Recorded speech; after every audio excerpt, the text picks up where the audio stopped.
Welcome back to the Glories of the Gospel. This is our fourth and final session together. In earlier sessions, we discussed the origin of the term gospel.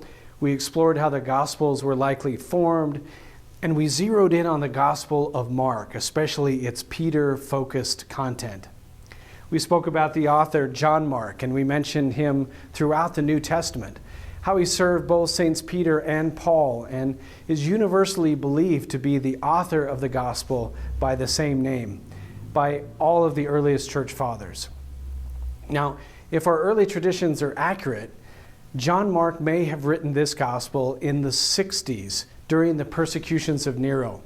His source, St. Peter, of course, is going to be martyred, along with many Christians in that period, including St. Paul.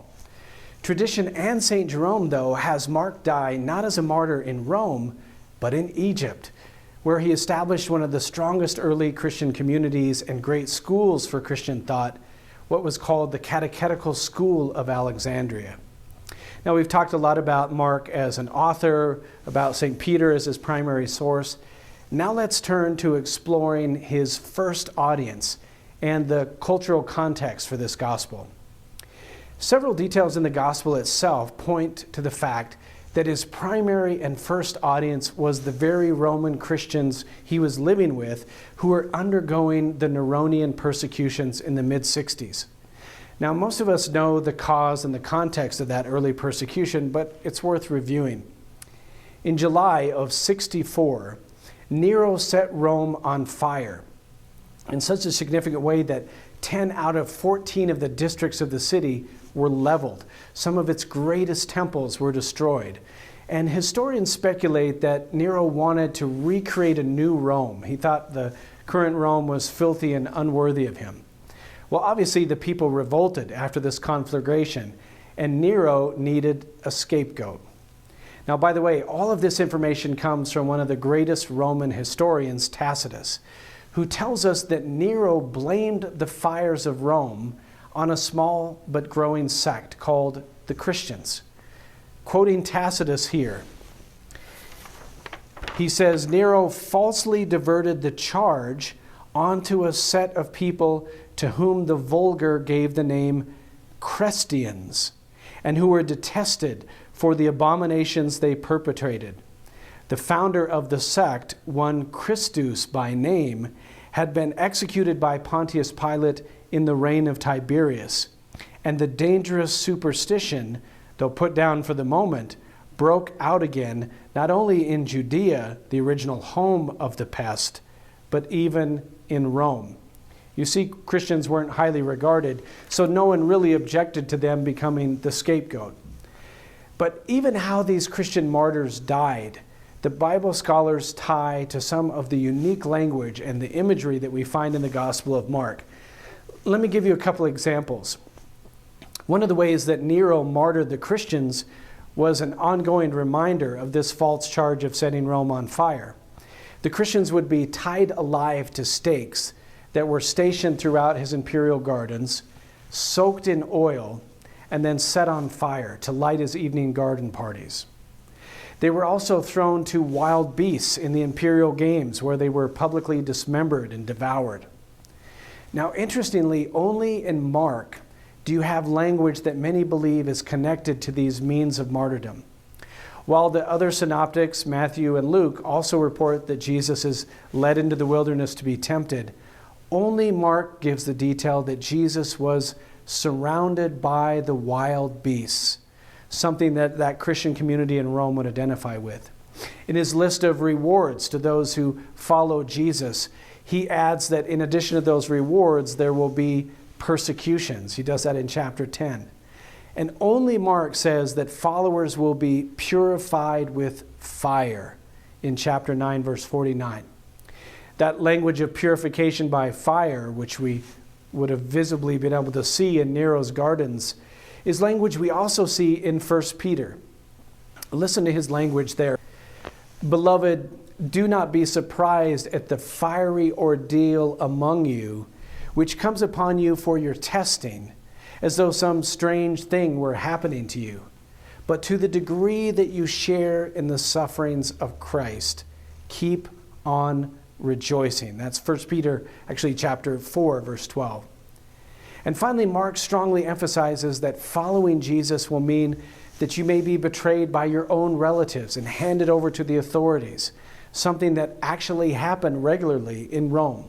It was a difficult time, as you can imagine, to confess your faith in Jesus. Many would have denied that faith. They would have lived in constant fear. And I think that's why, in part, that Mark, more than any other gospel, shows the fears, the flaws, and the failures of the first followers of Jesus, and how Jesus and his own disciples are met with conflict and violence at every turn of their ministry. And how powerful for these early Christians to see that even their pillar, Peter, was once a denier and a deserter, but he would experience Christ's forgiveness and Christ's restoration. Mark then offers a message of hope and strength to remain faithful to the very end. And that's incredibly relevant for us today. While we aren't being martyred for our faith, it is clear that our culture is becoming increasingly hostile to people of faith, pushing us to the margins as radicals, as intolerants and bigots. In difficult times, our faith may flag too. Our courage to confess Christ might wane. We might be satisfied to just stay under the radar. But the Gospel of Mark reminds us that the way of Jesus is radical. And when that gospel is expressed clearly, confidently, and courageously, it will sometimes be met with opposition and outrage by both temporal and spiritual forces. It's Anthony Bloom who says, "Love is difficult. Christ was crucified," he goes on to say, "because he taught a kind of love which is a terror for men, a love which demands total surrender, a love that spells death." So God meets our flagging and failing faith with his promise of presence, with the power of his grace, which gives us the strength to take up our own cross again and to follow Jesus on the way. And that's what we want to speak about next, the theme of the way in the Gospel of Mark. As I mentioned in earlier sessions, each gospel is very different in its approach to structuring and shaping the story of Jesus. They'll each arrange the events and the encounters of Jesus, not always in chronological order, but often thematically. They're painting a portrait of Jesus. And I mentioned that Jesus in Mark's gospel is seen as a kind of action hero. He's striking with shock and awe all of the dark forces of this world. I try to remember that by words that begin with the letter D. And if you look at the first 7 chapters of this gospel, you're going to see that over and over again. The first D word is dunamis. That's the Greek word for power. And it's used 10 times in these opening chapters. It's where we get words like dynamo and dynamite from. So Jesus is going to exercise the D word, his dunamis. And his first action is an exorcism. Christ takes power over demons, then disease, then the defiled like those with leprosy, then the defective like the paralytic, then the despised like the tax collectors, the deformed with the withered hand.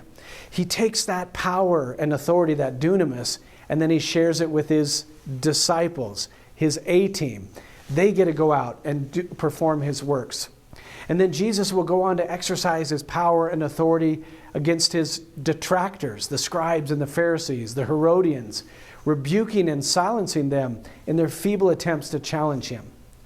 He's going to hit the big D, death, by raising Jairus' daughter. He's going to reach out to the destitute by feeding the 5,000 and later another group of 4,000. And even disaster by calming the storm that was poised to capsize the boat of the disciples. All this culminating in healing a deaf man in the end of Mark 7. So in rapid fire succession, especially in these opening chapters, Christ is taking authority. Remember that language from Mark chapter 3. He's binding the strong man. Now the Catechism reflects this mood of Mark in paragraph 539. It says that Christ revealed himself as God's servant, totally obedient to the divine will. And in this, Jesus is the devil's conqueror. He binds the strong man, the Catechism says, to take back his plunder. Jesus' victory over the tempter in the desert anticipates his victory at the Passion, the supreme act of obedience of his filial love for the Father. And the cross, then, is the ultimate action of our action hero, his act of self-giving love on the cross. That's the crescendo of his dunamis, of his power.